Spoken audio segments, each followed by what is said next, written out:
നമസ്കാരം. നിങ്ങൾ അറിഞ്ഞോ, സർക്കാർ ജീവനക്കാർക്കും ഇനി പിഴ. അതെ, സർക്കാർ ഓഫീസുകളിലെ കസേരകൾക്ക് ഇപ്പോൾ ചൂട് കൂടുകയാണ്. ഫയലുകൾ വെച്ച് താമസിപ്പിക്കുന്ന ഉദ്യോഗസ്ഥർക്ക് ഇനി സമാധാനമായി ഉറങ്ങാൻ പറ്റില്ല. കാരണം ഫയൽ നീങ്ങിയില്ലെങ്കിൽ പണം പോകുന്നത് സർക്കാർ ഖജനാവിൽ നിന്നല്ല, മറിച്ച് ഉദ്യോഗസ്ഥന്റെ സ്വന്തം ശമ്പളത്തിൽ നിന്നായിരിക്കും. ഒരു ചെറിയ സർട്ടിഫിക്കറ്റിനായി വില്ലേജ് ഓഫീസിലോ പഞ്ചായത്തിലോ എത്ര തവണ നിങ്ങൾ കയറി ഇറങ്ങിയിട്ടുണ്ട്? ഇന്ന് സാരില്ല, നാളെ വരൂ എന്ന മറുപടി കേട്ട് മടുത്തവരാണോ നിങ്ങൾ? എങ്കിൽ നിങ്ങൾ തീർച്ചയായും അറിഞ്ഞിരിക്കേണ്ട ചരിത്രപരമായ ഒരു മാറ്റം കേരളത്തിൽ വരികയാണ്. കേരള സേവനാവകാശ നിയമം 2025 ഒക്ടോബറിൽ നിയമസഭ പാസാക്കിയ ഈ നിയമം സർക്കാർ സേവനം എന്നത് ഔദാര്യമല്ല, മറിച്ച് നമ്മുടെ അവകാശമാണ് എന്ന് ഉറക്കെ പ്രഖ്യാപിക്കുന്നു. ഈ നിയമത്തിലെ ഏറ്റവും പ്രധാനപ്പെട്ട കാര്യം ഉദ്യോഗസ്ഥർക്കുള്ള ശിക്ഷയാണ്. നേരത്തെ ഒരു പരാതി നൽകിയാൽ കൂടിപ്പോയാൽ ഒരു താക്കീത് ലഭിക്കുമായിരുന്നു. എന്നാൽ പുതിയ നിയമം അങ്ങനെയല്ല.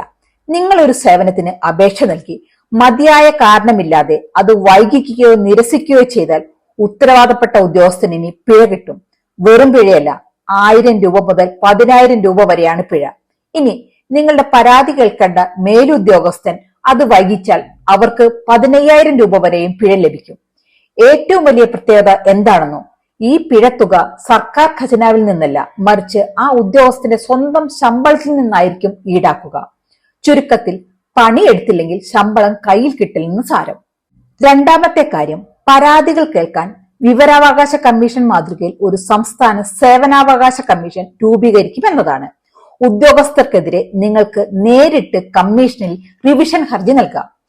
ഉദ്യോഗസ്ഥരുടെ നെഞ്ചിരിപ്പ് കൂട്ടുന്ന മറ്റൊരു കാര്യം കൂടിയുണ്ട്, ഡീംഡ് ലൈസൻസ്.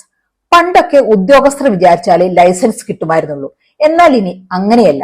അപേക്ഷ നൽകി 30 ദിവസത്തിനുള്ളിൽ മറുപടി കൊടുത്തില്ലെങ്കിൽ 31ാം ദിവസം നിങ്ങൾക്ക് ലൈസൻസ് കിട്ടിയതായി കണക്കാക്കും. പിന്നെ ഉദ്യോഗസ്ഥൻ വിചാരിച്ചാലും അത് തടയാനാവില്ല.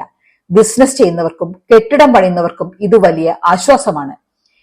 ഇനി ഓഫീസുകൾ കയറിയിറങ്ങേണ്ട. പുതിയ നിയമം അനുസരിച്ച് എല്ലാ സേവനങ്ങളും ഓൺലൈനായി നൽകണം. അപേക്ഷ നൽകിയ ഉടൻ തന്നെ നിങ്ങൾക്ക് ഡിജിറ്റൽ രസീത് ലഭിക്കും. എല്ലാം സുതാര്യമായിരിക്കും. നിയമങ്ങൾ മാറുന്നത് നാടിന്റെ നന്മയ്ക്കാണ്. പക്ഷെ നമ്മൾ ഇത് അറിയുകയും ആവശ്യമുള്ളപ്പോൾ ചോദ്യം ചെയ്യുകയും വേണം. അഴിമതിയും കാലതാമസവും ഇല്ലാത്ത ഒരു പുതിയ കേരളത്തിനായി ഈ നിയമം നമുക്ക് ഉപയോഗിക്കാം.